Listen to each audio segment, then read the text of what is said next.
from all around your lawn. I'm here to tell you how football is strong. We're the best. Welcome back, and as we said before, we've got a very special guest on the show this morning, and he's the co-coach of the Bannockburn Tigers, and it is Ross Dillon. Good morning, Ross. Good morning, Dick. Nice to see you today. Nice to see you too, mate. Now, the Bannockburn Tigers went off to a bit of a shaky start this year. They started off well, but the last two rounds against Werribee Centrals and Thompson absolutely got belted. What's going on out there? Yeah, well, it's not ideal.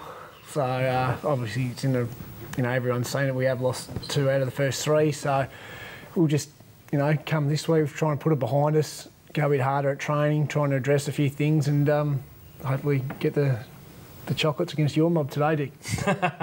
There would be no greater pleasure for all of us. He would love that. David would love that. Fair dinkum. Ross, you're, last year, did you lose a few from last year's team? What's been the process? No, we haven't lost anyone. We've had a couple of just crucial injuries in the first couple of rounds, and just losing Bradford Chula in round 2 really hurt us a lot because he's probably our number 1 midfielder. Yep. And just a couple of blokes losing Matt Watts at half back for a couple of weeks. He gives us pretty crucial to our lineup. So, but he comes back today, so hopefully changes things up a bit. And from last year's team to this year's team, recruit-wise, what did you identify as something that you might have needed that you didn't have last year? We got a few guys who kick the ball really well. We've got a guy from Drysdale, John Kendall, who didn't play last year. He can really play football. Missed a year last year. He can really kick the ball well. Just a bit more depth.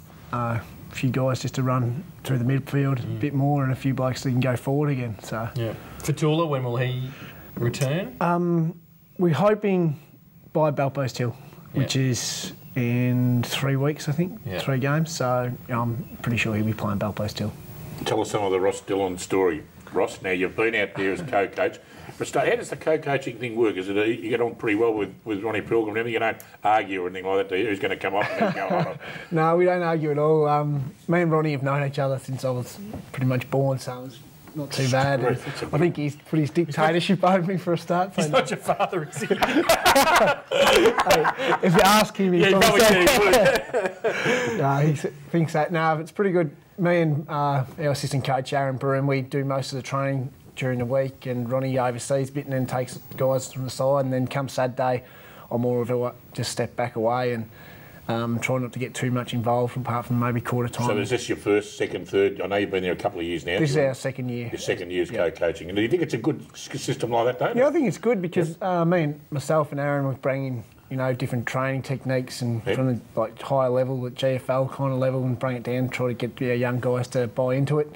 And it was working really well and seems to be going well this year, and just hopefully the guys kick in a bit. So you had some time at Bell Park and pretty successful club there. So you obviously brought a lot back to the Tigers, and that was part of the plan when you and Ronnie got together? Yeah, well, Bell Park was good to come back. We missed the finals once, I think, in 8 years I was there, and Bannockburn doesn't miss the finals much either. So it's really we just tried to bring a bit of professionalism and show some of the guys at Bannockburn that how you should train and go about your football. You come to play, what you do during the week, and see if they could follow what we can do. Obviously, you can't look after them 7 days a week, but hopefully by putting it in their face, they see what's required to be just a good local footballer. And Bannockburn's always been a bit of a club where they've let some players go, but they've always seemed to come back, and I think that's part of the nature of the club and the culture of the club is that, as such as yourself, gone to Bell Park and then has always been prepared to come back, and there's plenty like you at the club now and who will come back in future. Yeah, well, I reckon it was excellent. Like, even when I left, when Stormy was coach, I just wanted to go play high-level football, and the club was great. And said, look, go play, come back. There's no point dragging it on and letting kids, fester or get angry at the club. We let them go on. If they want to be, we're trying to make them better footballers. So if we hold them back and stop them from going, then we're hindering what we're trying to do in the first place, which is make them better. So, and we get them coming back, like, my brother's come back and he'll be back playing in another week, and he's come back from high level as well. And other guys have come back as well, so it's excellent. And you've got to say something good about the under-18 coach who's off camera. How's he still the under-18 coach? Have you got nobody else out there? What's going on? It's a bit of pressure, actually, because he is the coach of the team of the decade from the 2000s. Oh, yeah, no worries. He's told us that. So many occasions, having him look over, Wales excellent. We get the kids and they come and they teach them how to get the footy into them as well, and how to respect their coaches as well, and respect people who are in the club. So he's very, like our juniors, if there's kids out there who want to play juniors or good under-18 coach, they should come to Bannockburn. Oh, Ross, I must admit, I'm a big rap for clubs like Bannockburn, and envious, I might add, that you've got a big town, it's a growing town and a growth corridor there. You've got your local pub, you've got a great little shopping centre. It's just far enough out of Geelong and far enough out of everyone just to be your own little unique community. The future of footy in Bannockburn is just exciting, I believe. I mean, you're going to get bigger and bigger and bigger, and the junior competition out there is going to be extraordinary. I guess you've got that harnessed, and there is a big future out there for it. Yeah, well, that's one of the things when we were going to be coaching at Bannockburn, we found that was one of the things that drew us to us, that we didn't have to be like some of the other clubs that don't have under-18s, that, you know, we don't have to go recruit 20 players to have a senior side. We can just, you know, we bring our under-18s through, we can bring them up and play and then top them up during the year as well. So it's good, and it's, you know, to see the guys and actually come, once they play their juniors, they actually do come to play for the jumper in the end as well, and they have a bit of pride, and it's their town versus a team of blokes coming in from the suburb in Geelong. So it's a must-win today. You're playing North Geelong, who played finals last year, obviously, who were a bit shaky also against Anakin, and have got back on, you know, 2-1 now. So back in town. Back in town. It's a big challenge for you. Yeah, it is.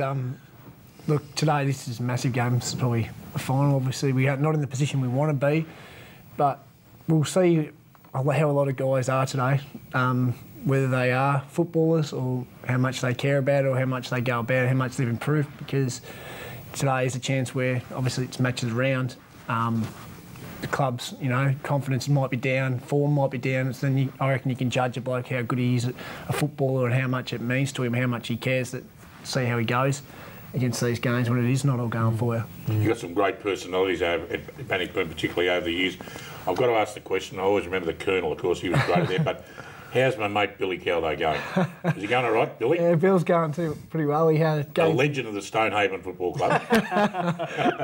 He's actually putting in for a name change of the club. He'd love to see it called Stonehaven. He's keeping well though, is he? Yeah, he is.